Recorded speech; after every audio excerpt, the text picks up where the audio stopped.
Hi folks, this is Christian-basel from Mark-Who42, and we want to thank you for listening, and to ensure that we continue to bring the latest news, reviews, and interviews every single week here on Krypton Radio and on our website, www.mark-who42.net. Please go now to GoFundMe and offer a one-time contribution to our show. Also, if you'd like, you can go to patreon.com and contribute there as well. Go to www.mark-who42.net and hit the donate button on the far right-hand side. Contribute whatever you can give us so that we can bring you this show. Thank you again for everybody who contributes, and thank you for listening. Hi, my name is Cindy Morgan, but you know me as Lacey-Underall in Caddyshack, or probably as Yori or Laura in Tron.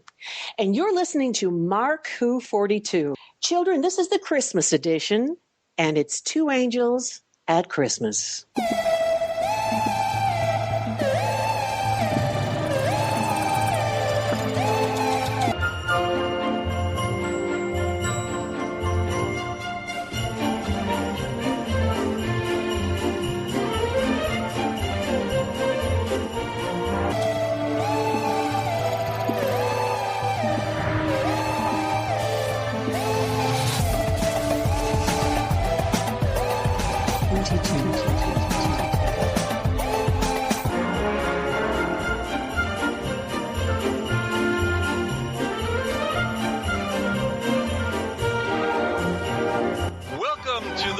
Christmas edition of Mark-Who42. That's right, Mark-Who42, the Doctor Who radio show.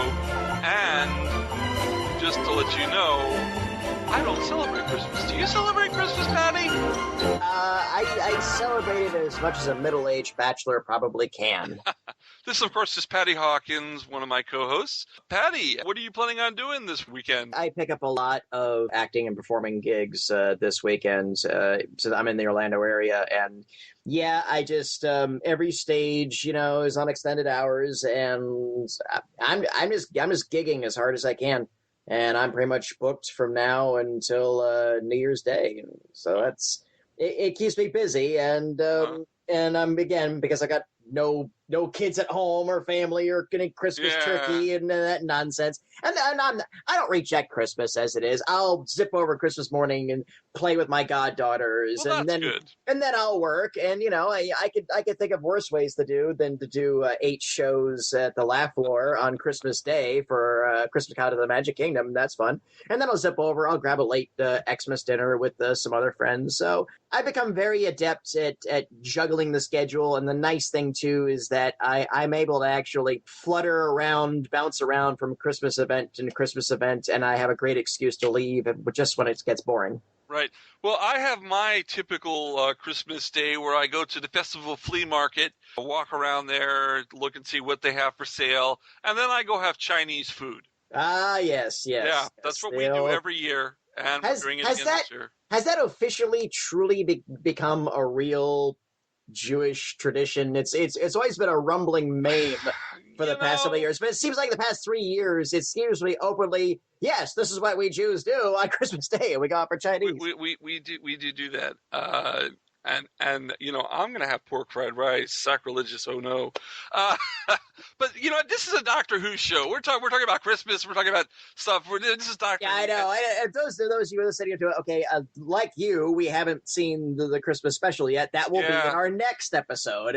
That's coming, because that's another Christmas Day tradition that we do as well. We watch the new episode, and the Husbands of River Song looks like it's going to be really good. And again, too, as one who's been a staunch critic of the character of River Song, I'm genuinely looking forward to it. I think it's going to be fun, and I think it's going to be a night after this whole season, as enjoyable and emotionally up and down as it was. I think we could use a nice palate cleanser leading into the next season. I think this is going to set us up. And at the end, there's going to be some weird hang-on blurby moment or whatever that's going to probably start up next season with a bang. So, but Yeah, I'm looking forward to it. It is a great little thing. Yeah. I mean, I love that. I religiously love watching that. What was that? What was that little blurb? The guys that do the impressions that did several years ago. They did all the doctors. Like, I think there's something on we should say, eh? You know. And, the name escapes me, but I do. yeah, I know. It's nice bang on. Like 8 was chasing 2 with a bunch of tinfoil. I'm a Croton. Was that on Dead Croton. Ringers? Was that John Colshaw and Dead Ringers? I believe so. I believe it was. Well, this is a very special episode of Mark Who 42 for those of you who are still listening, and you may not be. No, you're listening. Of course you're listening.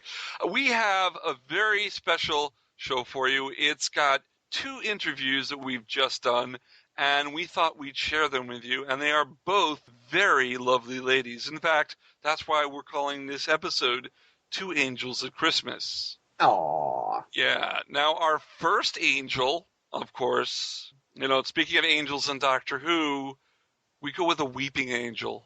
So don't be scared. Don't blink. We have Sarah Louise-Madison, and we're going to have that right now. Sarah Louise-Madison, of course, played one of the premier Weeping Angels in all of the Matt Smith appearances of the Weeping Angels, and she is a joy to interview, wasn't she? She was a lot of fun, and just she's into it.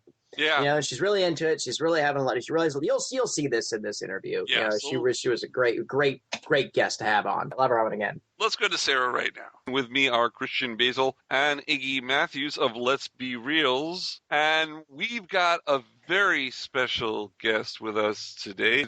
It's kind of scary. I'm very scared. I've got to keep my eyes open when I'm saying this because luckily it's on radio, so nobody can see what's going on. All right, well that's good. But we keep your eyes open while I introduce Sarah Louise-Madison, who plays one of the Weeping Angels on Doctor Who. Hello, Sarah. Hello. Hi, Sarah. Can you tell our listeners a little about yourself? Because I'm sure they want to know who you are. Well, as you said, my name's Sarah Louise-Madison. I am an actress from Britain, Wales specifically, and I played the Weeping Angels in all of Matt Smith's episodes, so from Time of Angels to his very last episode as the Doctor as well, and I'm an actor. What else have you done besides Doctor Who? I've done a couple of independent horror films. Ooh. Pardon? No, I said, ooh. I was excited. That was my excitement. That was sorry. Yeah, I'm sorry. That's Mark's way of saying ooh. that was no, it didn't work. It's not a normal ooh that somebody says ooh and you go ooh and then go ooh and then a ooh and then he goes ooh. No, Mark goes ooh. Ooh. Ooh? Ooh, exactly. Ooh. Dr. Ooh. Go ahead, Sarah. Keep talking. Sarah, you've done some horror films. No. Let's get back. Sarah, you've done some horror films. What have we seen any of them? I'm not sure. I mean, they're released in the US. It depends on what kind of horror films you watch. Can you name off a few titles that maybe people would recognize? Yeah. I did Night of the Living Dead: Resurrection. Okay. Okay. We got to see that. Definitely got to see that. The Amityville Asylum. And the most recent one was Theatre of Fear. I think it's called Midnight Horror Show with you, though. Midnight Horror Show. Oh, okay. Now, are you a fan of the genre itself? Were you a fan before you became an actress into the genre? I'm actually terrified of horror films. Oh, no. But you guys can watch what I do, but I'm not watching what I do.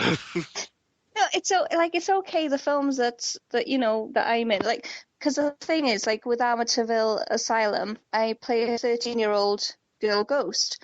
So, I'm one of the scary things in it. So I'm not scared of myself, but I can't watch.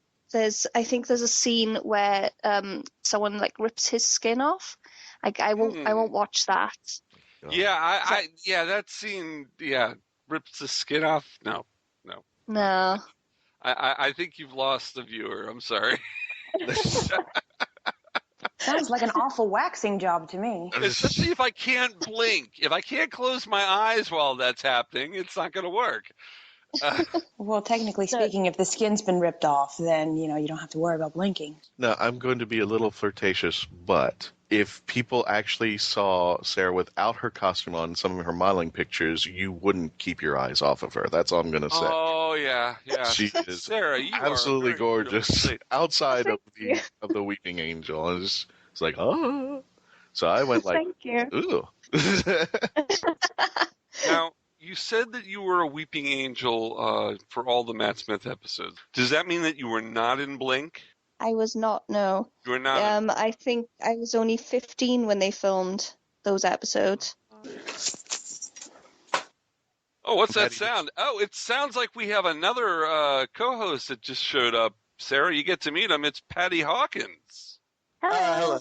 Hey, Sarah. How are you today? Not too bad. How are you? Oh, I'm good. I feel like a frog that ate at a Brillo pad. That's an Hey. interesting description. Oh, my. Yeah, con crud from New York Comic Con. Oh. But with 80,000 attendees, that was bound to happen. So, Sarah, you were telling us that during Blink, you were only 15 years old, so you weren't in it. That's Yes. what you were saying. But you got to do the Matt Smith stuff. How is Matt Smith to work with? I mean, how did that work? How was he? He's such a nice person, but I was lucky in the fact that when I started, the Angels were the first episode that Matt and Karen actually filmed. Oh, Because wow. they started like halfway into the series and then worked backwards. So it was nice the fact that we were all kind of newbies to the set. And yeah, they're just so nice. There was one scene in I think it was Time of Angels where I grab him by the coat and I trying to keep him from running away, and he slips out of the coat and he runs off set. And then as soon as they stop the scene, then he runs back and tries to put my fingernails on because he's ripped the false fingernails off. And he's like, I'm so sorry. And he's trying to put them back on for me. You should be. Ouch. No, they were fine. Matt Smith, former Doctor Who and manicurist. Hey, there you go. Ah, job to fall back on. cosmetologist. Job to fall back on. Now, Sarah, how did you come across? I'm assuming you auditioned just like everybody else, but how did you come across being a weeping angel? And when you found out what the requirements of being a weeping angel were, how did you feel about that? Well, I got the job by my agent. He rang up one day and said that he had an audition. I didn't know what it was for. But then he rang back later and said that it was for Doctor Who and I was going to play an angel. And of course, I'd watched Blink before.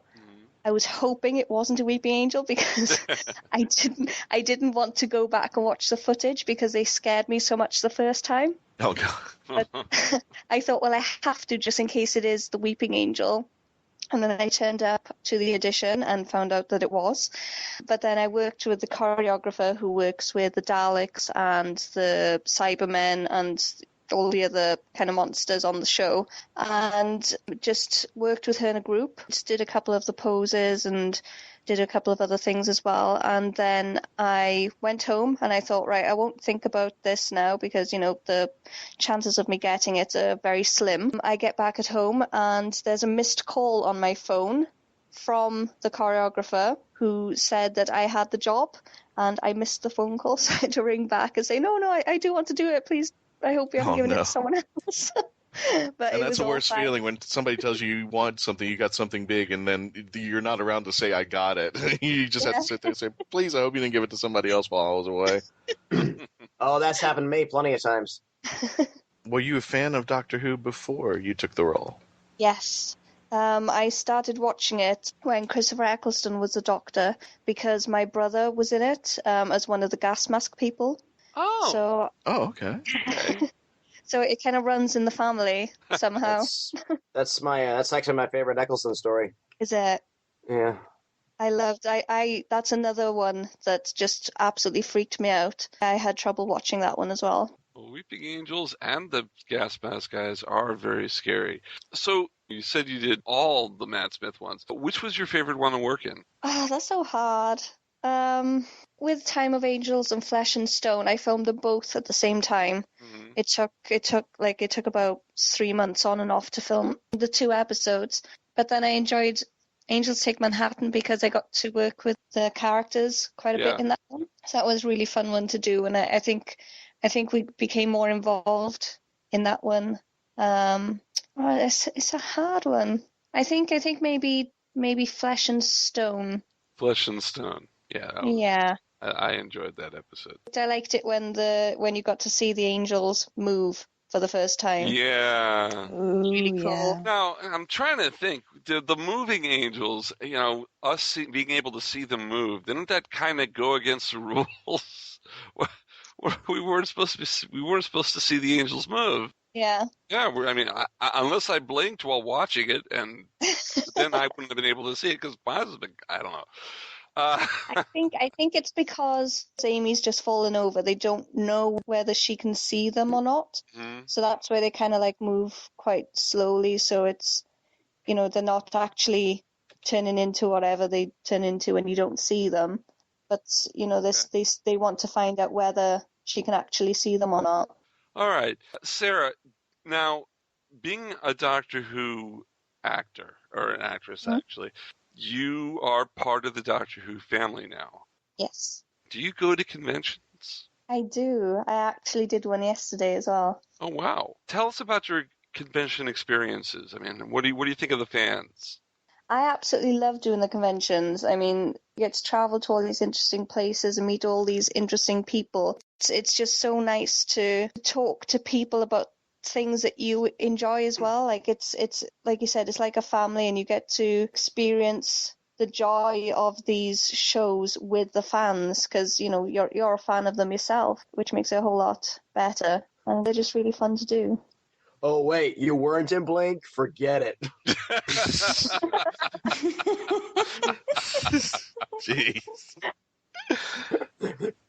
Please tell me that's happened at least once. No, luckily. Good. I don't know what to say. Good. So, Sarah, you've actually seen other people at conventions as the Weeping Angel. When they come up to you, what do you think about that? That your character has spawned on such a cosplay fandom like that? I absolutely love seeing the Weeping Angels as cosplay. The work that these people put into their outfits is absolutely amazing, and I give them so much credit because I know what it's like to be under the costume for however many hours the day lasts. But at least I get to kind of like pop it off when you've finished filming the scenes. Some of these people have such big costumes and heavy costumes, and they're walking around all day in them, and you got to give them so much credit for that. What's the most common pose they ask for if they take a picture with you? Not many people actually ask me to do angel poses with them. Really? Yeah, I think the first time was out in Australia, but they kind of just want the scary with the hands up and a bit of a scary face for them, yeah. Mm. Now, on average, how long does it take to put on that costume? And when you're done putting on the costume, is it hard to look away from the mirror, just in case? It takes about 3.5 hours to put it on. Wow. That's including like putting the wings on and the mask. It may go up to 4 hours depending on what kind of day it is. But yeah, I find it really interesting when you have the mask on because you forget that you have the mask on. So when you're walking around, people are looking at you quite strange, and you're like, why are these people looking at me? And I did actually scare someone that was coming out of the toilets as well, because you forget you have the mask on, and you just kind of see them, and they're screaming in your face, and you're just like, oh, what did I do? And then you remember. You scared the crap out of me, literally. Oh, in the corner.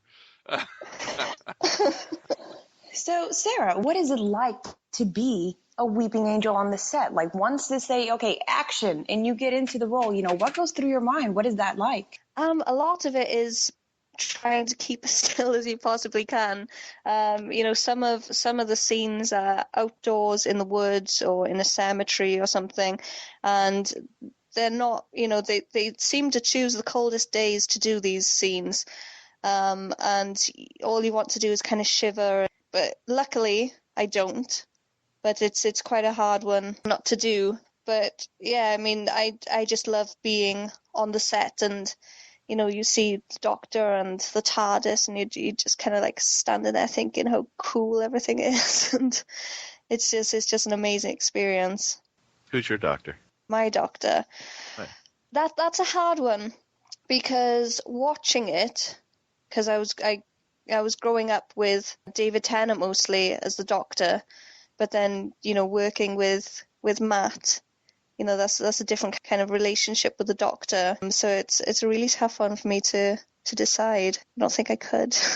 Oh no, it's a hard decision even for us. It's just like, who's your doctor? Yeah, And Your it's doctors. very hard. Maybe It's for you guys, I Well, I would say Tom Baker, and that's it. yeah, we grew up Tom, Yeah. so that by default Tom becomes our doctor. they speak for themselves. I know you would say Patrick Troughton. I know. No, I'd say Pertwee. Oh, what you would say Pertwee? I'd said Pertwee when I know when I was you interviewing said you guys. Pertwee, but you don't dress Don't up as argue. Pertwee. You don't Nick, say dress that- up as Pertwee. You dress up as Patrick. I'm a 5'5" manlet. I can't dress up like Pertwee. I would do him a great injustice. Mini Sarah, Pertwee.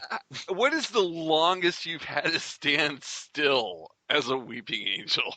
Oh, I would say that was probably in Angels Take Manhattan, where I'm in the chains behind the curtains, because you have to stay still for the whole time that the actors saying their lines, and you've got to do the scene from start to finish, whether they're doing cutaways or whatever. You've got to stay still for the whole time. Okay, I think that scene was probably about 15 minutes long. My God, I can't stand still for like 30 seconds. 15 minutes? Yeah, I work with the guy. I know this too well. Nervous wreck.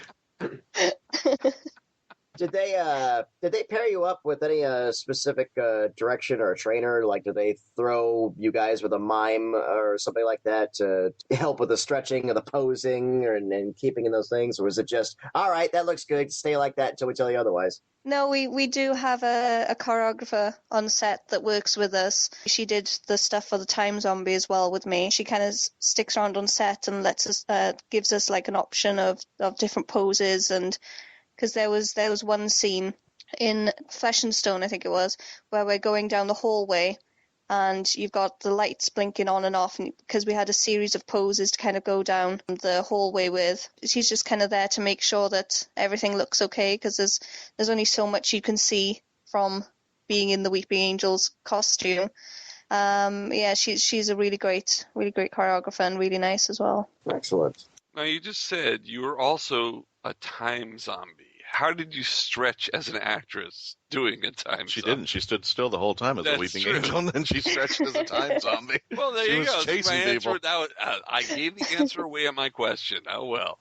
No. What was like being a time zombie? Well, it was very, very different from being the angel. We had a specific time to work with a choreographer to get the movement of the time zombie right, because we kind of started working at it as quite an animalistic kind of creature. And then we'd go to see the director and he would say what he wanted changed, and then we'd kind of like make it more human. And in the end, we decided to do it a bit more half and half. So it was human, but it kind of had some qualities of being animalistic, like in the way it moved and how it ran and everything like that. But it was a lot warmer in that costume as well, because you were in the prosthetic from your head to your toe, and it was fitted to my body as well. And then after that, they had to put in a smoke machine in my back as well. The smoke was coming out of my arms, and they had to put like a little battery pack for my red eyes as well in my back. So it was getting a bit crowded in that costume. Could you hold on to this, Sarah, while we put this on your back? Eesh, that's serious prosthetic work. Talk about a workout. Yes, it keeps you active. Suddenly the guys in the Daleks have an easy gig. Well, they just get to sit in their little thing and move their legs and Well, I heard that it's quite difficult in a Dalek. yeah, Because we they actually get heard really that warm too. as well. Well, We've had Barnaby Edwards on, and Yeah. he's explained how difficult it is. He said Oh, that yeah. we would create an attraction that would just be Daleks, and it said endure menopause. That would be the attraction. All you had to sit in the Dalek all day long. That's how he described it. So, Sarah, there's got to be, was there ever a blooper or something that happened behind the scenes or off the camera that just, oh my God, I can't believe that just happened, that the wings fall off, or besides your fingernails getting ripped off? I don't think so. There was the costume when it was on, it kind of stayed on, but there was when you kind of go about your day with the paint on your arms for the Weeping Angel. For example, if I'm going for food or something, for some reason the paint loved to stick to the knives and forks. So I would just start peeling on this knife and fork, and I think I got stuck to a chair at one point as well because of the paint on my back. And you just, you don't want to rip it off, but if that's the only way you can get up out of the chair, kind of have to do it, and then the makeup artist just have to reapply the makeup then. You can see the director going, why is this Weeping Angel sitting down here? Very menacing when they're in the chair. I can just imagine looking the silverware and going, who let the Weeping Angels out? Who let them out? I'm sure that they've had to deal with a lot worse. I bet. Yeah. So how soon was it after you filmed the gig that you got approached for convention appearances? And then at what point did you realize, oh wait, this is a thing? Yeah, I didn't know it was a thing when I was filming with them. The first kind of convention I did was quite local to me, because it's a little shop in Swansea, and they heard about me and asked if I'd do a little small signing with them. And I think that was maybe a year after I started filming with Doctor Who. But last year was the first time really that the conventions have, it seems like the conventions have grown so much within the last 2 years, because there's like one on every weekend in the UK. I'm not sure, it's probably the same out there with you. Yeah. But they've grown so much. More than one. Yeah. No, it's getting that way now. Yeah. It is coming to its fruition that we're getting practically a convention, at least here in Florida. Yeah. That they're having the big, what I'm now referring to as the Walmart conventions, and now we have the mom and papas competing with each other almost on a weekly basis. It's incredible. Oh, We'd love to see you out here at one of those conventions. Yeah. I would love to. I mean, I'd love to go to Florida. It's an amazing place. Have you been here yet?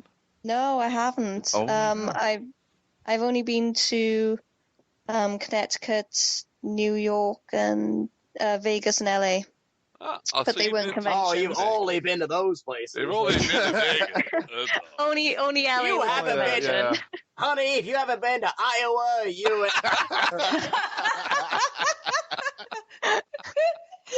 Sarah, you're Welsh? Yes. Yes, you are. Okay. And when Don't hold that against her. I'm not going to hold Welsh. that against her, because Doctor Who is filmed in Wales, so she's actually high up on the totem pole, coming from Wales. Would you like to come back onto Doctor Who as a Weeping Angel or something else? I mean, would you like to continue being a Who actress? Of course I would. If Stephen invited you, you'd be right there. Yeah. Definitely. Well, I'm thinking the role has been ditched, so I would love to see Sarah as the new companion. Oh yeah, I've seen pictures of you, Sarah. You could be the new companion. Oh, thank you. You could take over from Jenna. Yeah. Now you have to follow in the line, since Jenna lost the Louise middle name. I think you may have to drop yours as well. Sarah Madison. Oh. Sarah Madison. So we'd be Sarah Madison. Yes. I'd fight for my name. I'd fight for the Louise. Okay. Would you fight for you? Good job. We like that. I like the Louise. It's nice. I was saying this to someone the other day. Even if, like, I did dream come true, become the companion, I would be very jealous of whoever was the Weeping Angel then. I would kind of ask if I could do the Weeping Angel as well. Spend half the day as the companion. They write on the storyline that you become a Weeping Angel or something. Oh, No. A Weeping Angel becomes human. Oh, there you go. Oh, Yes, plot twist. New companion is a Weeping Angel. Yeah. You're listening to this, aren't you, Moffat? Yeah, Moffat listens to our show every week. Well, to be honest, it totally sounds like something Moffat would kind of pull out. Be like, let's say the Weeping Angels are popular. Hell, why don't I just turn one into semi-human? And The hybrid. She could be, yeah. Be the new K9 or something like that. Sarah, do you have any upcoming projects that we should know about? I do, but I'm not sure how much I can say for any of them. I'm returning in my role as Julia in Cops and Monsters, which is a Scottish web series. They've released 2 episodes so far. I think they're on the 3rd one now. And it also features little Amy Pond from Doctor Who as well. Oh. Caitlin? Yeah. Caitlin Blackwood, yeah. Yeah. Yeah. Oh, wow. Okay. I'm also returning to another web series called Twisted Showcase, but that hasn't been announced yet. So Okay. I didn't tell you about that. You didn't tell us. We did not hear that, folks. If you were listening to that, you did not hear it. So don't just go about your business. Go about your business. Nothing to see here. Nothing to see here. Speaking of the web, and I know you're on Twitter. That's how we met. What other web presence do you have? You have a Facebook site, and do you have a website that people could visit? Yes, I do. I don't know the address. You don't know the address. Hang on, I'll find it. We're gonna find out for you right now. We'll put the links up on our pages and all that stuff. Sure. I think that's a bit easier. Sarah, I want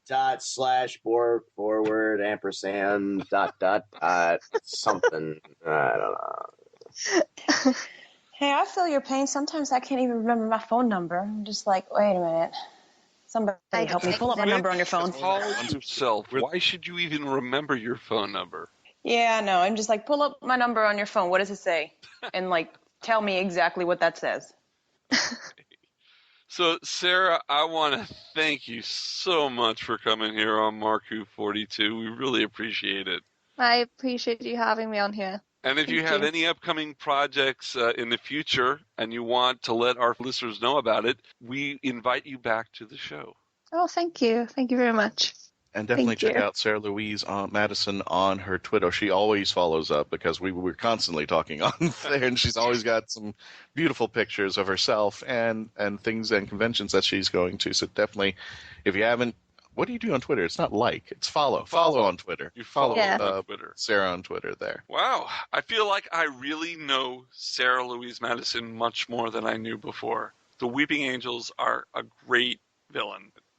Villainous? Villain-I. Villain-I. Well, Villain-I or Patty and I will be right back here on Krypton Radio right after this. Hi, folks. This is Christian-basel, Mark Who 42, and if you've been lucky enough to catch us at conventions and wondered how you could hire us to come to your convention or special event, simply go to Heroes on Hand, click the podcast icon, and click the icon for Mark Who 42. On our page on Heroes on Hand, you can actually click the button that says click here to book Mark Who 42 for your next event, and that's all you have to do. Once again, if you wanted to hire us for your next event, simply go to heroesonhand.com, click on podcast, click on our icon, and click the green button to book us for your next event. You're going to love us. We'll see you there. It's Showtime Synergy. The latest review podcast from the Geekcast Radio Network is here. So join TFG1 Mike, Nicole Hailstorm, and myself, Lady Rec, as we will be reviewing all 65 episodes of Joe and the Holograms in a 25-episode-long podcast. You can find Showtime Synergy on iTunes and GeekCastRadio.com. We are the truly outrageous podcast that you want to be listening to. Attention all Whovians! While you're waiting for the new episode of Doctor Who, start your own adventures with a book from Mark Who 42 Books. They carry unique and rare books at affordable prices. Visit Amazon.com/shops/Mark Who 42. That's Amazon.com/shops/Mark Who 42. Mark Who 42 Books. Set your imagination free into the Whoniverse. Now for a behind-the-scenes look at Geekcast Radio Network's newest show, Talking in Circles. That was good. So, Chuck, Greg, what are you guys thinking for this week's show? Well, Dan, how about we just talk about the things that we've read or watched this week? We do reviews like that every week, Chuck. How about a game like Fact or Fiction or The Power of Names? Those are great, and we're always coming up with new ideas for games. And how about some top fives? You know how I love my top fives. What about tournament-style brackets, or sequel, reboot, and destroy? Who will win in a fight? Taking too far? Crazy but true news? Or yes, it appears we have lots of things to work on. Listen to Talking in Circles, taking timeless topics in new directions. Every Tuesday on iTunes or geekcastradio.com, the Geekcast Radio Network. Hey, Dan, who's the guy with the creepy voice? The voice of Christian-basel, take one. Hi, I'm Christian-basel, and I would like to provide my voice for all your voiceover needs, such as... Okay, like an announcer. Like a what? Like an announcer. For all your voiceover needs, such as animation, radio, announcements, introductions... Now an old man. I can even record voicemail for all the Meshuggahs that call you. A pirate. Arr, and it won't cost you a lot of treasure for me services. Arr. A creepy movie voice. Just call 407-761-2679. 407-761-2679. Or email voiceofchristian-basel@yahoo.com. Well, how was that? That's a wrap. Hello, my name is Sarah Louise-Madison, and I am the Weeping Angel from Doctor Who, and I also play one of the Time Zombies as well. And you are listening to Mark Who 42. We're back with more of Two Angels at Christmas here on Mark Who 42, and you're listening to Mark Baumgarten and Patty-Hawkins as we reminisce about, well, actually, we're not reminiscing. We're looking forward to the Christmas episode. What do you think is going to go on in this thing? Because she's like married to someone else. Yeah, again, with all timey-wimey digger-a-doo that goes on. I mean, could this be a point in her timeline before maybe she's met the so-called the Matt Smith doctor? Well, but no, because she regenerated into the form of Alex Kingston in front of the doctor. Yes, that's true. So that was at the beginning. And really, once you've had the doctor, how can you go anywhere else? So, I mean, I don't see how she can have another husband. But we'll be finding that out this weekend. I'm sure it will be handled. I'm sure it'll be full of verve and aplomb. And already the cult of Riversong, they've been studying the outfit she's wearing in her promotional picture. So they're like, okay, I need to find that. I need to find those shoes. I hand to God, I've seen this all over the internet already. Oh my God. They are so ready to jump at the next convention to be all like, I'm 2015 Christmas special Riversong, bam, you know?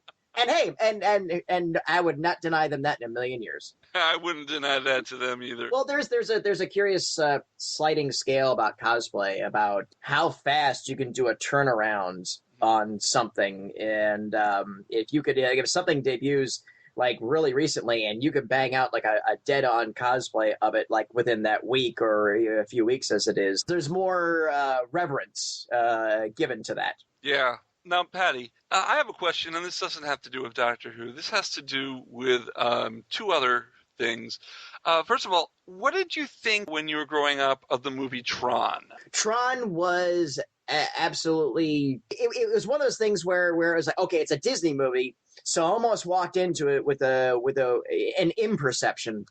Mm-hmm. But after Black Hole, all the bets were off with Disney. Everything was... I just felt like, okay, what is this going on? And the concept of being pulled into a computer world wasn't necessarily new, but that scale that it had of it. And weirdly enough, I remember getting really psyched about it because my parents were ardent watchers of 60 Minutes, and 60 Minutes did a good segment of it. And I was fascinated by the technological side of it. I was fascinated that the costumes and the sets were all in black and white. Yeah. And I remember specifically they shot a scene with Walter Cronkite where Walter Cronkite stood in front of the screen and they said, just do a bunch of stuff and talk and we will do the effects later. And it just showed Walter Cronkite in the Tron world. Wow. And all that stuff going on. Yeah. Yeah, it was an amazing little bit, and I'm wondering now if it's floating around at times like, oh, I could do this, or I could just disappear, and you know, and so that got me jacked for it, and yeah, it was a solid adventure story. It acknowledged video games and not in a bad way, you know. It's that the adults had still looked at arcade games and stuff like that, almost the way their parents had looked at rock and roll, where it was just, all right, this is a passing fad and grow out of it already. And, oh, geez, more quarters. Oh, you know, And that was back when a quarter used to buy a lot more. Now, tell me what you thought about the movie Caddyshack, and I'll let the listeners know why I'm doing this. What did you think of Caddyshack? Caddyshack, I did see when it trickled over to HBO. I was not quite. It was weird. Like my parents were okay with taking me to R-rated movies at that age. Right. It was kind of hit and miss. I think basically what it boiled down to, I think the night they went and saw it, if they saw it at all, maybe they just decided not to take me or leave me and my brother or whatever. But long story short, it was a pretty wacky comedy. I didn't really quite. It was bad, like, because when you're a kid, it was like, oh, okay, the Gopher and Bill Murray and all that stuff, and all the other crap with, like, the kid who's going to get the scholarship or whatever. That was dull, and I would say to this day that's still dull. I think you can get into fistfights when you say that maybe you prefer Animal House to Caddyshack, but I think Animal House, which is curious because Animal House and Caddyshack are very much the same talent base, and the guys at Caddyshack, and I mentioned this in what we're about to hear, it was like they had the pressure to recapture Animal House. Mm-hmm. It's arguable they succeeded, but they ended up with an incredibly quotable and a movie that very much defined almost two generations.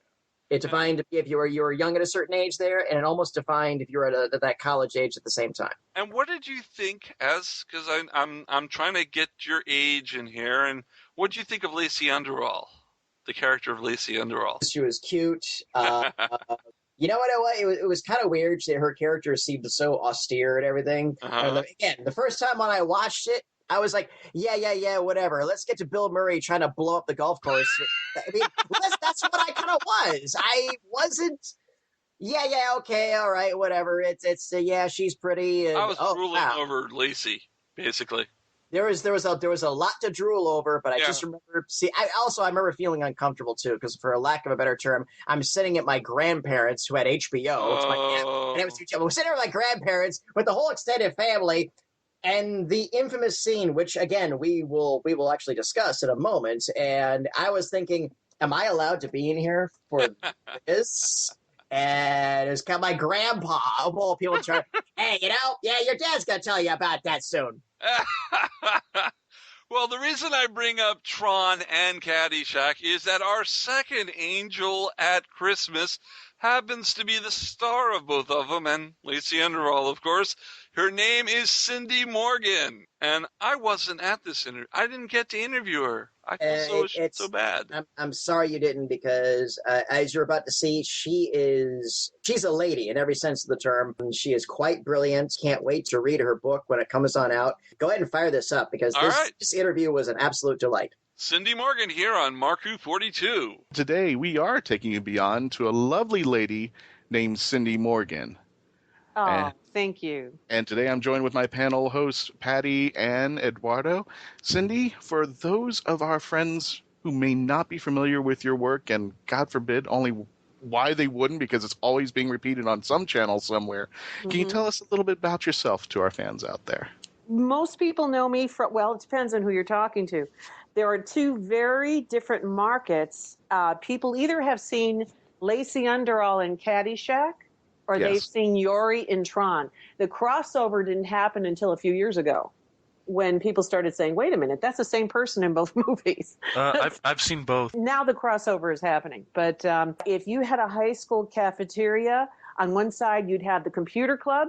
They've all seen Tron, and they know everything by heart. And I'm the femme fatale for them. On the other side of the high school cafeteria, got the jocks, and they all know Lacey. And I didn't even know you were in both until I actually read the credits for both as they're closing up, and I'm like, wait. No way. For real? For real? I did not know it was the same person, and I ironically had a crush on both Yori and Lacey overall, not knowing that they were the exact same person. Could those two characters be more different? I mean, at all? I mean, yeah. And plus you were wearing that costume that covered your hair up. Oh, my, don't get started on that costume. Yeah, you betcha. That costume was something. Right. When you and Jeff were walking into the building and walking out, that's the only time I saw you in full. And it wasn't, the Lacey thing. Now, Caddyshack was your first movie. Is that correct? Yep. And you worked with Chevy Chase and all these actors who are kind of just starting out, like Rodney Dangerfield. Tell us how you got into Caddyshack and what was it like working with like a dynamic team like that? I was in broadcasting for 5 years. I started working actually at a commercial station while I was in school. I got right to work, and don't pay any attention to my phone. It's just ping it in the back. Okay. I'll turn down the sound here. That's okay. We're professionally run around here. That's fine. Oh, good. Okay. So I was doing morning drive in Chicago, which at the time was the second largest market in the country because we were broadcasting from towers at the time, and the towers actually are the same height, and it had a 360-degree circumference broadcast reach. So New York 1, Chicago 2, and LA, of course, only had about 180, 200 degrees. And so I was doing morning drive in the second largest market in the country, and I was making $135 a week. And I said, this is stupid. Sounds like a typical radio gig. Well, there's that. And I was working for the Chess Checker record people. Do you remember the movie Cadillac Records? Yeah. Yes. Those are the guys I was working for. WVON was their AM station, and SDM was their FM station. And that's where I was. And so those guys really liked the power and control. I would come in at always late, 5:45 in the morning, rip my wire copy real quick, pull my music, read the meters, flip on the tower at the Hancock Center in Chicago, and go to work for 100. And at some point I said, I'd like to do a little bit more. Wait, you actually turned on the tower? Was there literally like a big giant mad scientist flipped the switching cord? Well, I didn't have to be a mad scientist. I just had to read the meters and bring along my Federal Communications Commission license. I'm licensed to do that. Wow. They don't give you that because you're blonde. You actually have to take a test and know some stuff. Yeah. Wow. So I wasn't making any money. I tried to get a job doing some on-camera work because I'd done a lot of on-camera work in Rockford, Illinois when I worked there. And everybody said, no, you're the voice on the radio. We don't want you to do it. And I said, the hell with you guys. I'm going to L.A. And luckily, talking models made a lot of money. If you could do a trade show, Chicago was big at, oddly enough, trade shows is where I made a lot of money. Because if you could memorize a 10-page script about tractors overnight, you got paid well and flowed around the country. And I flew to L.A. and I got off the plane in April from Chicago, and I looked at those palm trees and I said, I can do this. I can do this here. You did something for Fiat, right? Yeah. Okay. It was that was I was working for. That's a good one. I took a show for Fiat to New York and to LA, and a movie had just come out called The Goodbye Girl, where she worked for Subaru. So it sounded really cool to do that kind of thing. And I moved to Los Angeles. I was told I'd never get a job, and I was very cocky. And I said, I'll have a billboard on Sunset in a year. I had one in 8 months, actually. I got there, and thank God I got a commercial for Irish Spring as soon as I got out of my car, paid my bills, and got Caddyshack, and really didn't tell anybody I couldn't act, but right away quick caught up. And I went into my agent's, because I didn't know what the hell I was doing, and I still talk like this because I was on the radio.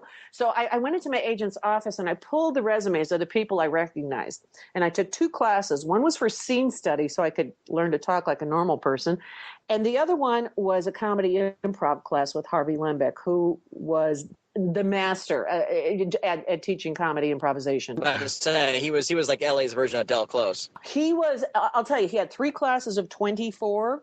I was in the lowest class. I was thinking I was a beginner. In his master's class, he had, at the time I was there, he had John Ritter, Penny Marshall, and Robin Williams.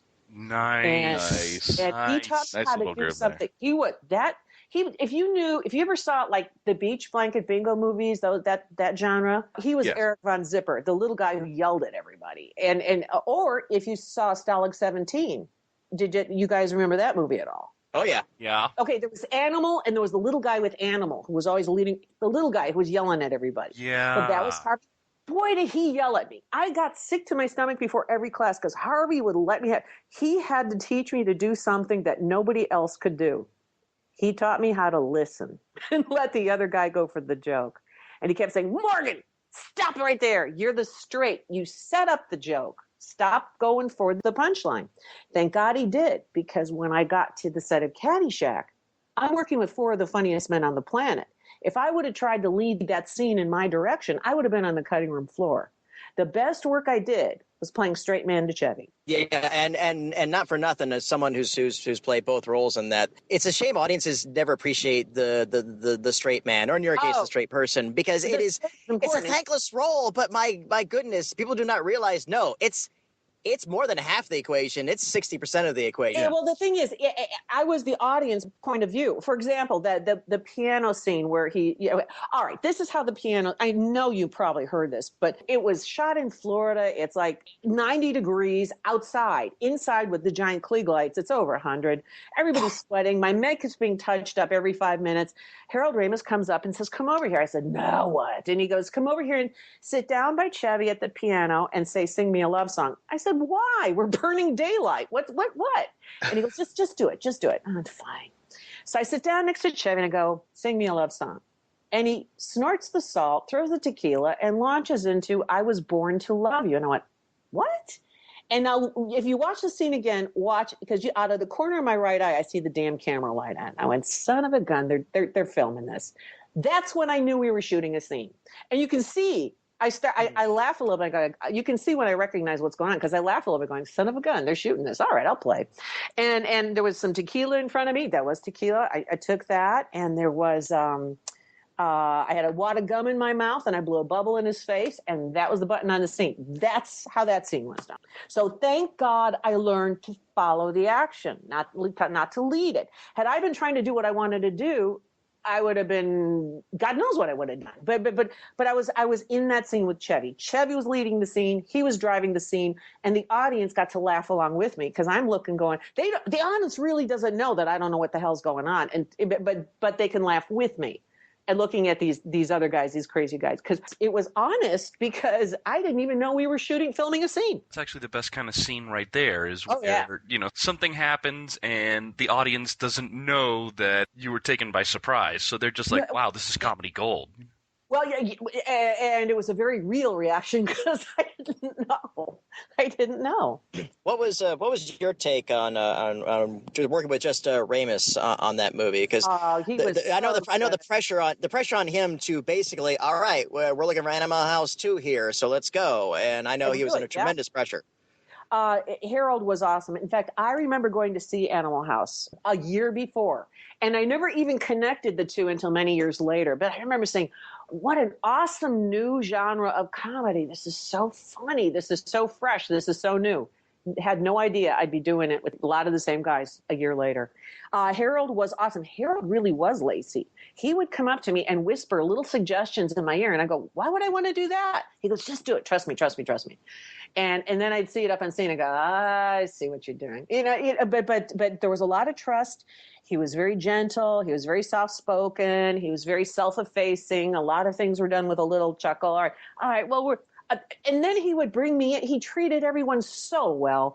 Basically, Caddyshack was shot so much on the fly that in the morning you would either get up or come home from whatever party you were at and roll through hair, makeup, and wardrobe, and then walk outside, because that's what I did anyway, because it didn't matter. I mean, in a scene, are we doing a scene? Just walk out and see what's going on. And I was walking past the clubhouse. Oh, you're awake. Oh, good. We could use you for this scene. Pretty much. I mean, you should have heard when Billy was in town. It was on the walkies. Where's Bill Murray? I don't know. He's in the sand trap. Go get him. He's in the scene. You can hear it on the walk. So I'm walking past the clubhouse, and Harold said, come here, I want to show you something. And I'm looking, and off too far for me to hear what's going on, because he's mic'd, is Bill Murray. He's outside the clubhouse, and there's some flowers. And I said, oh, okay, let's see what he's going to do. And I'm looking, and Bill takes a club, and he's whacking the heads off the mums. I said, and I'm thinking, holy crap, he can't do that. You can't reset this shot. This is a one-time deal. Unless they're going to take an hour to dig up the mums and put them back in. I'm thinking, what the hell's going on here? And it was unbelievable. I mean, Bill's that good. He can do it. And Harold had whispered something in his ear. Have you ever been winning a race? And Harold himself, when he was running, okay, he pretended he was the sports commentator. And so Bill goes, I got it. I know what to do. So Harold was amazing, and he knew just how to talk to us to get the right reaction. I've been watching documentaries with the cast and all that. I think there was something called The 19th Hole, And I think everybody came to the same conclusion. The movie that everybody assumed that they started with was not the product that they ended up with. No. It was a total flip. No, well, that because once, and believe me, films are not shot like this. Nobody goes to a set and says, let's all get crazy and just do whatever the hell we feel like and follow the action with camera. That's really not how films are done. Well, in Torchwood they do, but... Way too much money invested. The studios are breathing down your neck. That's why they were in Florida, by the way. But that's just what happened. And luckily, it was, I call it being struck by comedy lightning. You don't plan for this. You don't ever try to do this.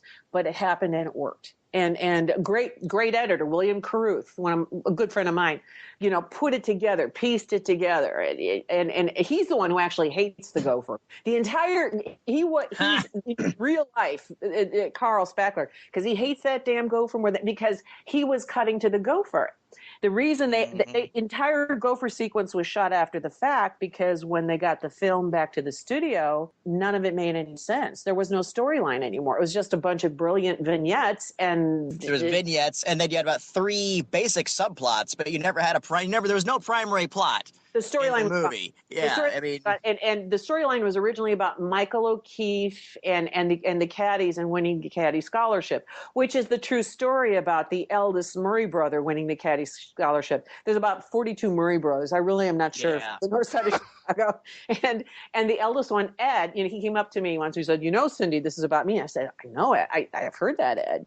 So that actually was a true story, combined with Doug Kenny's experience working at country clubs, being the smart kid, the smart ass, and how he felt about it. And those two people combined and put together this amazing basic premise. The script. Doug Kenny was an absolute genius, comedy genius. Yeah. And we lost him way too soon. It was so unfortunate. And the book that I'm now finishing is, I pretty much dedicated to him. I do talk about what happened on the set, and I do talk about what it was like in 1979, a different point in time.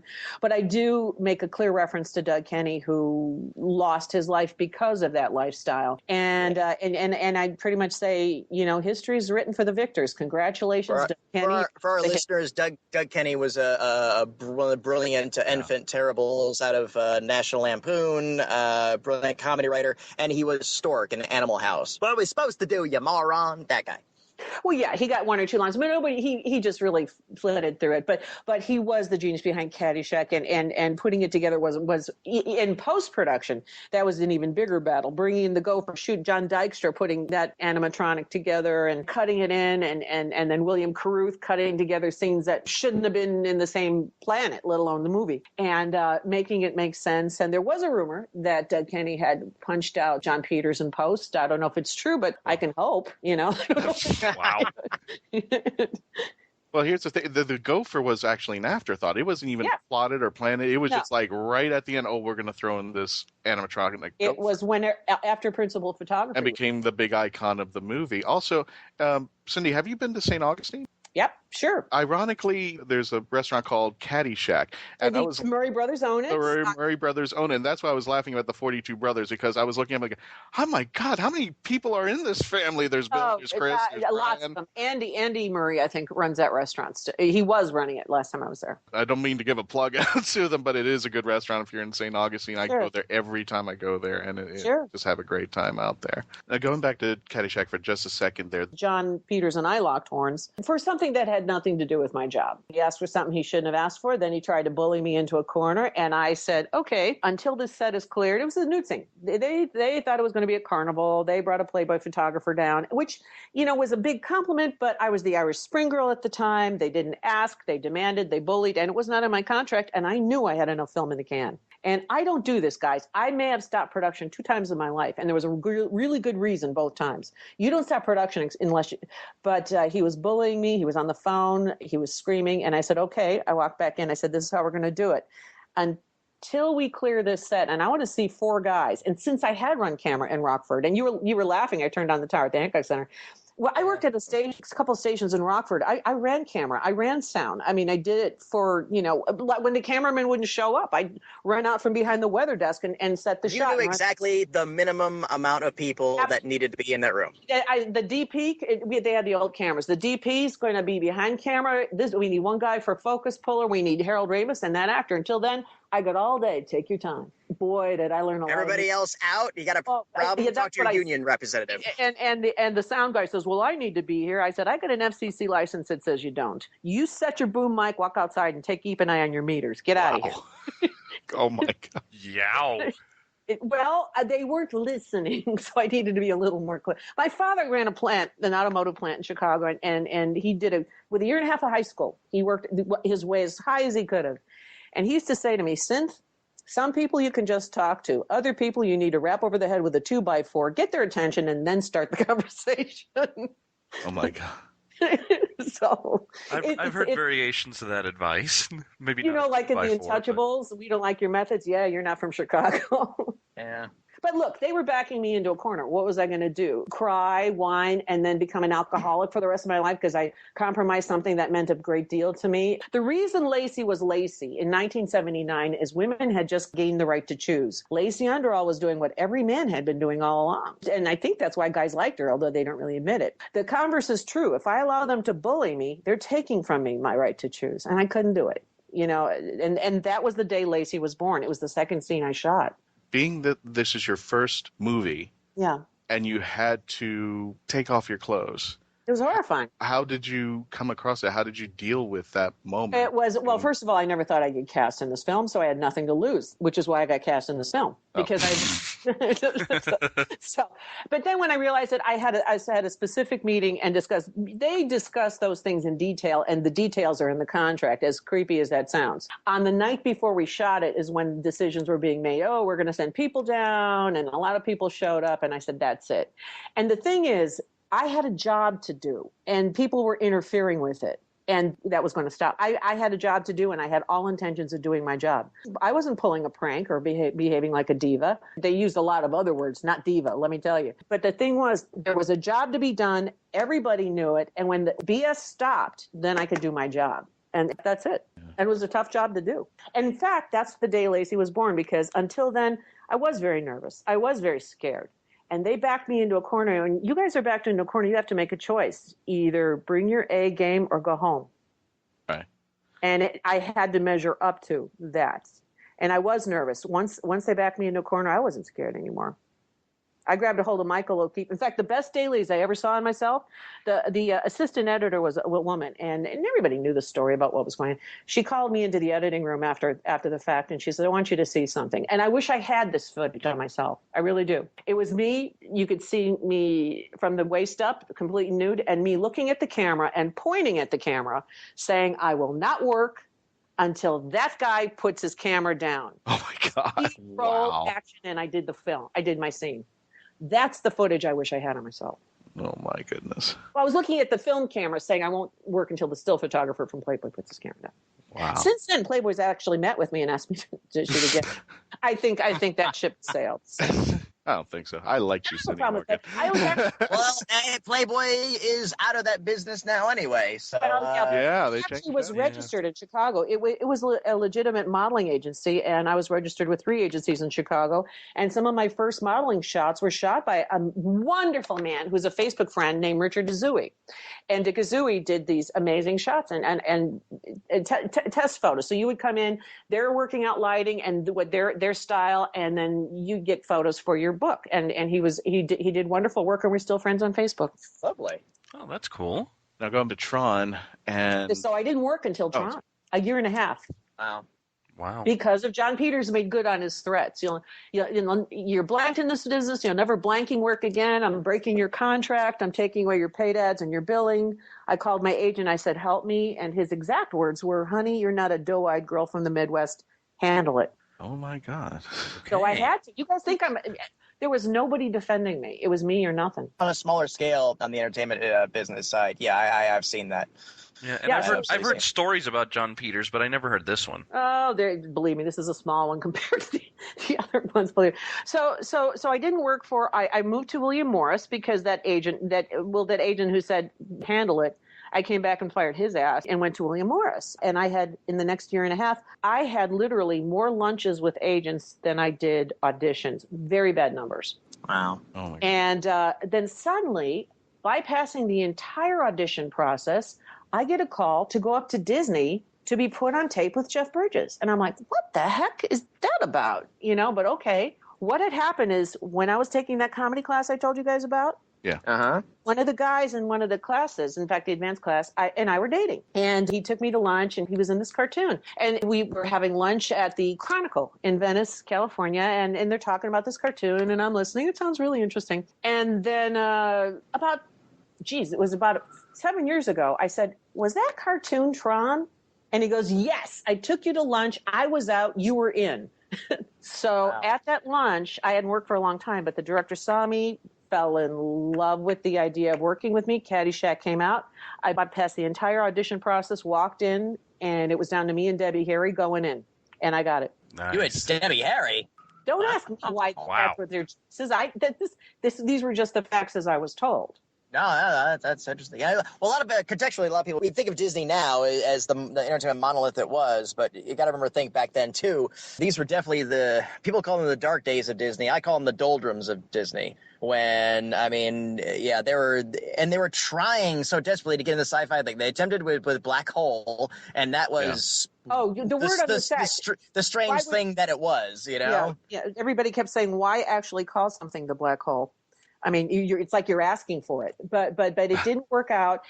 This was one of Disney's first grown-up movies, Tron, and they really were crossing. And the thing is, you can make fun all day long about Disney's choices, but the fact is, they are who they are because they're strong. If you're going to take chances, you're going to make mistakes. And I'll tell you something, my mistakes have led to my best advances. The hardest parts of my life turned around into the greatest successes. So I'm not complaining. And because Disney took chances, they are who they are today. Actually, for me, and I'm going to go on Patty on this, I think the movies that I was growing up with the Black Hole Tron, I thought they were better movies than some of the stuff came out. And I know that it was their dark time, but I actually appreciate that Disney was taking an experimental phase. You can put out all the movie cartoons that you want, but at some point you're going to have to say, you know what, we're going to have to go into a different direction. And I think that led up into Touchstone Pictures eventually. Sure. But stuff like this... Yeah. The first computer-generated movie, you have to take a dive off the deep end, whether pass or fail. At least you can say, I tried, we did this. And what was it like being in the first computer-generated movie? And it was as impossible as Caddyshack, but for many different reasons. It was, again, a question of throw away the script because it doesn't even matter because none of it makes a damn bit of sense. And if you guys have ever seen a sound stage, for those who haven't, picture a giant warehouse, completely empty, completely painted black, nothing in it. And over in a corner, there's some cameras, but it's really not lit. And it's completely dark in there. And it was shot in black and white. So there would be Bruce and Jeff and I running from point A to point B and saying a line that made absolutely no sense to me. But you have to say it with conviction, and you have to look into the other actor's eyes to find that truth. And it was a rough go. Again, the studio suits would come down and, and walk around and mumble and say stuff and finally get out. We had to ignore them because we had a job to do. And it was, again, a case of what was in the script didn't matter because I didn't get it. And in fact, I said that to the director once, walking back from lunch. I said, I got to tell you something. I was a tech, and I don't know what I'm saying. If I don't know what I'm saying, how the hell is anybody else going to know what I'm saying? And he said, the movie's not for them. I said, well, they may not come to the movie. And he goes, doesn't matter. And because he held true to his vision, that movie is a classic. And people can say what they want all day long. Caddyshack's a lifestyle. People love it. They love it because it gives them relief, and they can laugh, and it gives them joy. And that's a blessing. Tron hits people on a different level. I know because I talk to these people face to face. You should see it in their eyes. It hits them almost on a spiritual level. It's very close to their hearts. And people who love this movie really love it. I love both. I mean, I love Caddyshack for the humor, and I love Tron, just the visuals and just the world. The world and the story had heart. It had an innocence about it. It was very innocent, and it was very trying for me to say lines like that, because I'm a lot closer. Of all the characters, the Laura in Tron is closest to me. I'm not sure as hell not Lacey, and I'm sure as not Yori. So it was painful to say some of those lines. In fact, one of the lines was so hard, and I got into it with the director. I said, I can't say this damn line. It's too corny. It's stupid. Try not to get into an argument like that with the director when he's also the writer. So, which line was this? Oh, the audience laughs every time because I choke on the line. I choke, and the audience knows. And now it's my favorite line. Tron, I knew there wasn't a circuit built that could hold you. And I'm like, oh my God. You know, as funny as it sounds, this is when I started to have a crush on Yori, was this particular line in the movie. And I just wanted to give Yori a big hug. And she goes, "Aww, brought me back. Why did you bring me back?" And I just felt so bad for her. Well, it was so hard. I had to make some choices because, you guys, there was nothing to draw from. Certainly no personal experience, not even anything I'd ever heard of.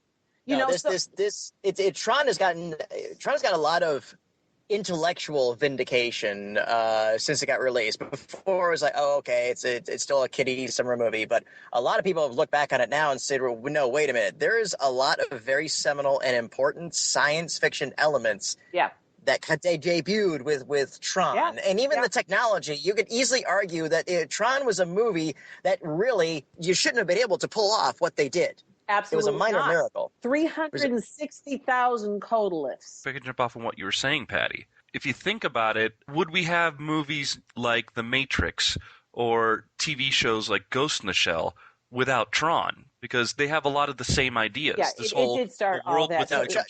Tron, to use a Disney metaphor, Tron was the Steamboat Willie of so much of what we take as standard in what has basically become cyberpunk now. And now cyberpunk is almost we're all users. Somebody plugs themselves, they go into the internet, and don't die in the internet, otherwise you'll die in the outside world. I mean, it is a staple of modern sci-fi now. And as you know, Tron was all that to Tron. They would not give them an Academy Award nomination for special effects because the Academy said Disney was cheating for using computers. Oh, yes. Oh, yes, what a and now it's stated yes. So they can say what they want. You know. I'm sitting here 30-some years later, smiling, mm-hmm. But you were there, and you were fully aware of how much practical effect. There's more practical effects in Tron than there was in any of the Star Wars films. Yeah, and just like with Caddyshack, I knew I was doing my job, and because of that, 35 years later, I'm just sitting and smiling, going, "We knew what we were doing," but take your time. If it takes you 30 years to figure it out, go ahead. But Cindy, did you even imagine that these two not only would have a cult following after time, but I pretend they both didn't have their sequels. I'm actually mad about Tron Legacy because it didn't have you. That's one of my big upsets. I appreciate and then that. Caddyshack 2, I just pretend it never happened.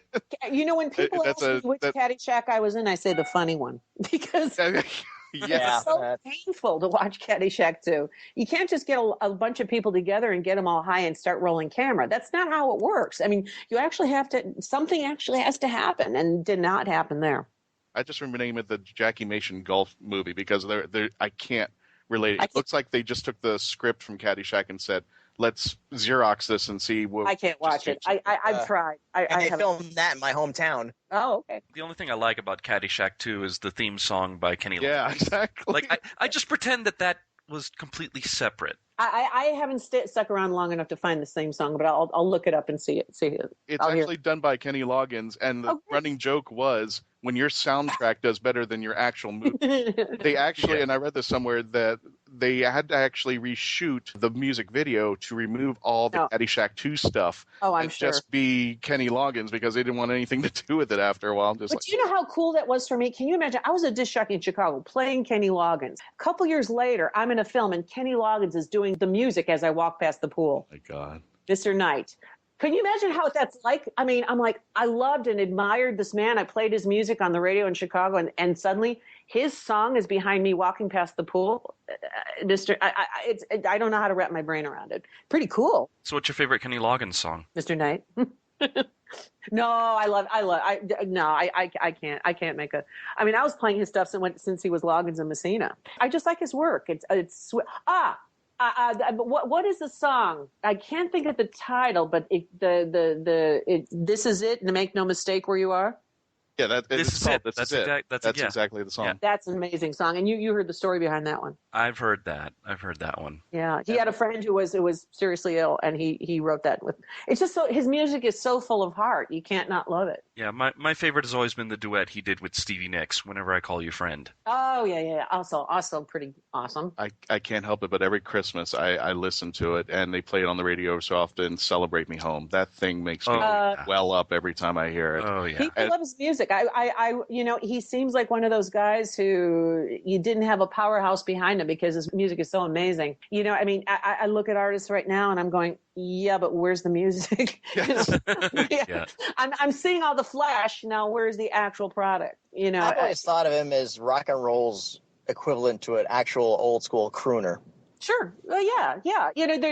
There's so much heart and there's so much feeling and it's well done as well. So yeah. But that was pretty cool. So, and honestly enough, you know what's odd? There was a Journey song in Caddyshack and in Tron. Yeah, I do remember the Journey song. I think it was at the ending. It was at the ending credits, the Journey song. Any Way You Want It, yeah. Was in Caddyshack. The actual song they were playing was My Sharona. Oh. Huh. But they put Any Way You Want It in there. And in Tron, it was Only Solutions. What is the name of the song? Only Solutions. Yeah. Oh. So anyway, yes, I did a lot of other work, but these are the two that grabbed on. And you know what's very cool, guys, is that I've known actors who are much better actors. I knew actors with much better connections, but I was lucky enough to have been in, and I did a lot of other work, but I was lucky enough to have been in two things that people fell in love with, and so much it became part of popular culture. And I can't even tell you how much that means to me, because I think it was just dumb luck. I think I stumbled into it, but so grateful to have been part of both of them. And so different that people don't know that's me in both movies. Whenever I've done degrees of Kevin Bacon, I have used you several times simply because, because between as a bridge, for bridging Tron and bridging Caddyshack to the other ancillary actors. And yeah, you tend to be kind of, if we're doing 6 degrees, I've used you as number 3 or 4 several times.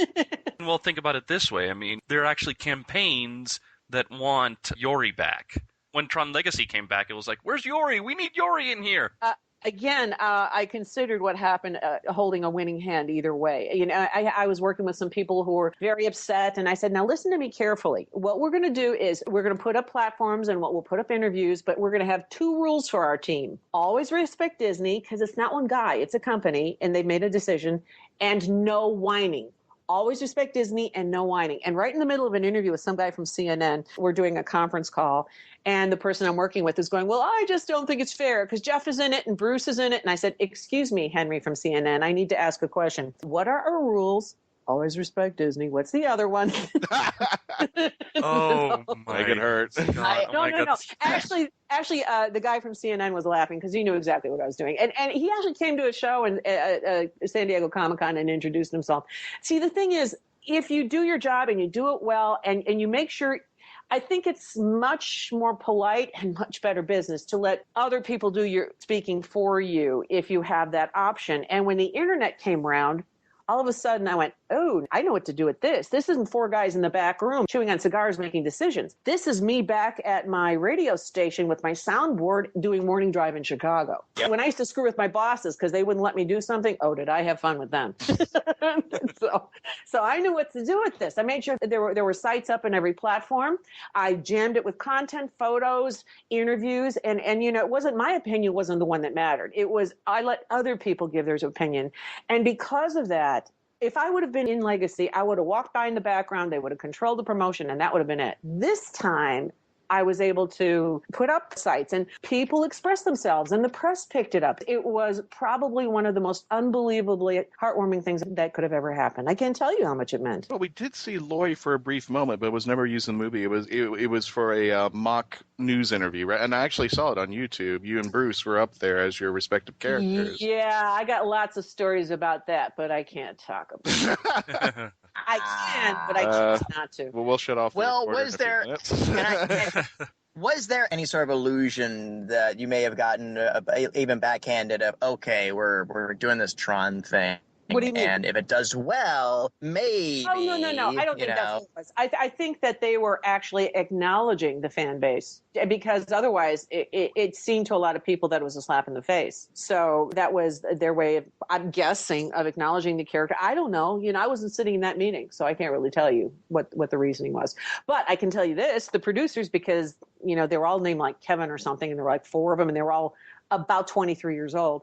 I walked into one of their meetings and they said, yeah, we know the fan base is following you. And we know that because we have spiders that go out every night and we get a report on our desk every morning. I went, son of a gun. So I just said to people, tell people what you feel, but say it in your own words. Don't use my words. Don't speak from your heart, because if you speak from your heart, it's never wrong. Just tell people what you really think. And it worked out well. And I was very happy with it. Again, like Caddyshack, it wasn't a question of making money or moving ahead in the business, but I feel like I did the right thing by letting other people do the talking for me there. It worked out well. I'll just say this right now to any Disney execs and people who are working on the Tron movies right now, Yori and Tron 3. Boom. There we go. Well, okay, guys, if you're on Facebook, there's a whole page that's called Yori Lives. Yori lives. And it's not a whiny page. There's no, it's actually all things Tron at the moment. And it's really for people who love that movie and want to talk about it. And it's got a massive following. And we do have friends openings. And it hasn't hit its 5,000 yet. It's about 3,000 and something. So there is room there. So if you got an opinion, go there. And Caddyshack, somebody told me once they couldn't find me. I said, I've got websites from here to space. If you can't find me, you're not looking. So the doctor says, Google it. Yeah. There's plenty of pages out there, and as it turns out, I'm pretty much behind all of them. I mean, I get help here and there, but since it's my name, there are a couple pages that people have decided to put on their own. I can't defend a position I haven't taken. So if I'm actually behind a site, I'm careful about it, Do you have like a central media node of yourself, like a cindymorgan.com or something like that, or a primary Facebook page? We are redoing cindymorgan.com as we speak, upgrading it, updating it, and putting up new banners and making all the links a lot tighter and updating it. So yeah, cindymorgan.com will get you to where I am. We'll get you to the Facebook and the Twitter and even my cat has a Facebook page at this point. Because sometimes I want to say something about living in Florida and it's inappropriate, but the cat can say it. So it's like a little cartoon strip. Yeah, it's my own little cartoon. You see signs outside, don't feed the alligators. Like somebody really needs to be told that. So Oh, yes, they do. Yeah. Tell that to all the New Yorkers that still come down. Yes. Yeah, let's. We won't. I was in a bird sanctuary in Florida, and everybody's tiptoeing around because of all the nesting. And behind me are a couple of ladies. One pokes the other one, and we're all being really quiet. She goes, "Shut up! You're scaring the birds." Like, dude, who's shutting you up? But yeah, I'm getting used to it. Everybody's 150 years old, so just take your time when you drive and keep your eyes open. You're always welcome back. Well, gentlemen, thank you so much. Yeah, I wish I was there. That was a great interview. You guys did a great job. Well, thank you. She is a nice person. I got to actually talk to her after you had done this interview, and she is a very nice person. She was, telling me some interesting stories, and you covered some of them, and some of them I can't talk about. Hey. So, hey, it's almost Christmas, guys. The Christmas special's on this Saturday. Yeah. Oh, I can't wait to watch them husbands. I'm gonna spend my Christmas with a Dalek. Oh, maybe I should close the show with that. Mistletoe. I should close the show. I'm going to close the show with that. That's good. Don't forget to go to markwho42.net and join the Whoniverse Army. We've got Doctor Who news. We've got feature articles, and it's the home base of the Mark Who 42 radio show. Don't forget, listen to us on Krypton Radio. If you're doing so already, good for you. Tweet us at Mark Who 42. Go to our Facebook page, Mark Who 42. We are around the net, such as FloridaGeekScene.com, GeekCastRadio.com. We are on the TuneIn app. We are on the Stitcher app. We are the Blueberry app. We are on so many different apps and so many different platforms. It's beyond belief. We are Mark Who 42, and we're coming to the end of 2016, aren't we? 2015. Sorry, we're coming to the end of 2015, aren't we? We're a fan show about time travel. It's easy to get our years mixed up. It's okay. Yeah, 2015, the year of Back to the Future. That was something. We had they had a whole day commemorating Back to the Future because that was the day that Marty McFly got here. That was fine. It was fun getting my Pepsi Perfect when I was doing the New York gig. I know people who will pay you thousands of dollars for that. Unfortunately, I gave it away. Oh! I gave it away to some very good friends who are ardent fans, and they're gonna be selling them in stores. A limited edition. They'll be selling them in stores, wow. But it'd be so between you and me and the walls. I mean, I'm a Coke fan anyway. There you go. Yeah. So don't forget, next week we're gonna have a special episode, a New Year's Eve episode with Yi-Ji Cho, who we've had on before. He played Chang Li in the 1996 TV movie of Doctor Who that was done by Universal and Fox with Paul McGann as the Doctor. And Paul McGann, a great friend of the show. I think we could probably say that at this point. He is going to be talking about his new book that's coming out next year, which is the 30th anniversary of the TV movie? That sounds about right. Sounds about 30 years. So we'll be talking to him next week. And then the following week, the first week in January, we will have our review of the show that we're going to avidly watch this Saturday. We're going to tear that one open and see what we can find hidden in the wrappers. I think it's going to be a Christmas present. And we're going to have some fun with it. I'm sure we will. And then 2016, a whole new year, a whole new show. In my estimation, 2016 will be the all different Mark Who 42. So long, everyone. Have a good holiday. Merry Christmas. Happy Boxing Day. Blessings of Kwanzaa. Yeah. And Happy New Year. Anything else? Do we have anything? Any other holidays? I think that's it. Okay. Bye, everyone. See you next time on Krypton Radio. See ya. I bring you greetings from all Daleks.